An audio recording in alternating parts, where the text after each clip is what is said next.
വന്നു ഞാൻ കാതിലൊരു മന്ത്രമായി കാകലികൾ മൂലവേ തത്താല് പിന്നെ சேலையினை.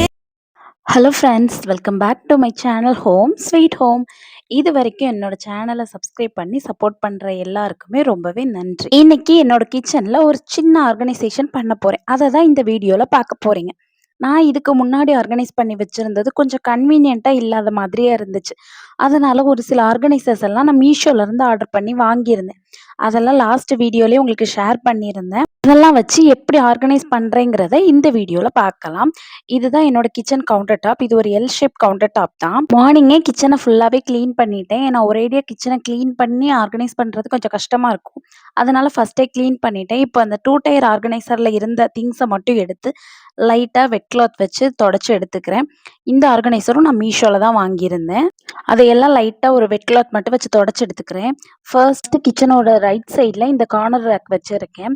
இந்த கார்னர் ரேக்கில் பெட்டியில் தாளிப்புக்கான ஐட்டம்ஸ் எல்லாத்தையும் போட்டு அதை ஒரு ரேக்கில் வச்சுட்டேன். அதுக்கப்புறமா அடுப்புக்கு பக்கத்துலேயே இந்த 2 டயர் ரேக்கை வச்சுக்கிறேன். இதை வந்து சீக்கிரமாக அழுக்காகாமல் இருக்கிறதுக்காக ஒரு சார்ட் என் பையனுக்கு வாங்கினது பேலன்ஸ் இருந்தது. அதை கட் பண்ணி போட்டுக்கிறேன். முன்னாடி வந்து இதில் கிஃப்ட் கவர்ஸ் போட்டு வச்சுருந்தேன். அது கொஞ்சம் அழுக்காயிடுச்சு. அதை எடுத்து மாற்றிட்டு இப்போ அதை ரீப்ளேஸ் பண்ணியிருக்கேன். என்கிட்ட இன்னொரு 5 பெட்டி இருக்குது. அதில் ஹோல் ஸ்பைசஸ்லாம் போட்டு வச்சுருக்கேன். 3 டயர் ரேக்கில் பாட்டமில் வச்சுக்கிறேன். இப்போ இந்த 2 டயர் ரேக்கில் வந்து ஆயில் பாட்டில்ஸ் ஒரு ட்ரேல வச்சிருக்கேன். எனக்கு கிளீனிங்க்கு ரொம்ப ஈஸியாக இருக்கும். பக்கத்துலேயே இடிகல்லும் வச்சுட்டேன். அப்புறம் கீ பாக்ஸ் வச்சுட்டு அதுக்கிட்ட கொஞ்சம் இடம் இருந்தது. அதில் ஒரு ஆர்டிஃபிஷியல் பிளான்ட் வச்சுட்டேன். அதுக்கு பக்கத்துலேயே கிளாஸ் பாட்டில்ஸில் சில்லி ஃப்ளேக்ஸும் பெப்பர் பவுடரும் போட்டிருந்தேன். அதை வச்சுக்கிறேன். இப்போ அந்த 2 டயர் ரேக்கோட பாட்டம் சமையலுக்கு அடிக்கடி யூஸ் பண்ணுற மல்லித்தூள், மஞ்சத்தூள், மிளகாத்தூள் எல்லாமே வச்சுருக்கேன். இன்னும் இதெல்லாம் அடிக்கடி தேவைப்படுமா, அடுப்பு பக்கத்துலேயே இருந்தால் ஈஸியாக இருக்குன்னு சொல்லிட்டு வச்சுட்டேன். அதுக்கு பக்கத்துலேயே ஒரு கோகோனட் ஆயில் பாட்டிலும் வச்சுருக்கேன். இதில் கொஞ்சமாக ஸ்பேஸ் இருந்தது. அதனால ஒரு ஆர்டிஃபிஷியல் பிளான்ட்டை வந்து அதுலேயே வச்சுட்டேன். நெக்ஸ்ட்டு இந்த ஒரு உட்டன் ரேக். இதையுமே மீஷோல இருந்து தான் வாங்கியிருந்தேன். இதை வந்து இந்த 3 டயர் ரேக்குக்கு பக்கத்தில் வச்சுருக்கேன். நெக்ஸ்ட் இந்த ஒரு ஸ்பூன் ஸ்டாண்டு.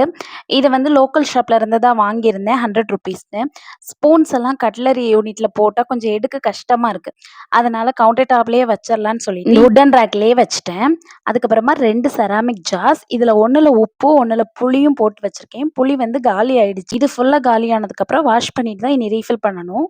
அப்புறமா இந்த செராமிக் கப் டிமார்ட்டில் வாங்கியிருந்தது தான். இது கொஞ்சம் கிராக் விழுந்துட்டு இதை யூஸ் பண்ணுறது இல்லை.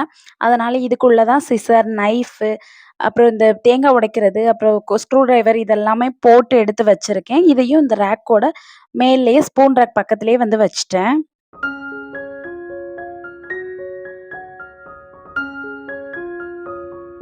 நெக்ஸ்ட்டு இந்த ஒரு குட்டி உப்பு ஜாடி 80 ருபீஸ் அப்படின்னு சொல்லிட்டு ஒரு லோக்கல் ஷாப்ல இருந்து தான் வாங்கியிருந்தேன். இந்த ஸ்பூன் ஸ்டாண்ட் பக்கத்துலேயே வச்சுட்டேன். ஸோ இதில் வந்து கொஞ்சமாக உப்பு எடுத்து போட்டு வச்சுப்பேன். அப்பப்போ எடுத்து போட்டுக்கிறதுக்கு யூஸ்ஃபுல்லாக இருக்கும்னு ஃபஸ்ட்டு செட் பண்ணியிருந்ததில் இந்த செராமிக் ஜாரை எடுக்கிறப்போ ஸ்பூன்ஸ் எல்லாம் கொஞ்சம் கீழே விழுற மாதிரி இருந்து கன்வீனியண்ட்டாக இல்லாத மாதிரி இருந்ததுன்னு சொல்லிட்டு இந்த 2 மட்டும் இன்டர்சேஞ்ச் பண்ணி வச்சுட்டேன்.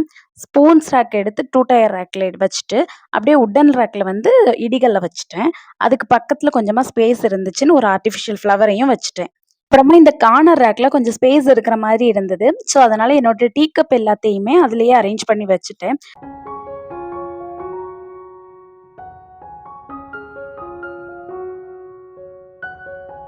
இதுக்கப்புறமா கவுண்டர் டாப்க்கு மேலே ஒரு கபோர்ட் இருக்குது. அதில் கொஞ்சம் செராமிக் ஐட்டம்ஸ்லாம் கொஞ்சம் கிளம்ஸியாகவே போட்டு வச்சுருந்தேன்.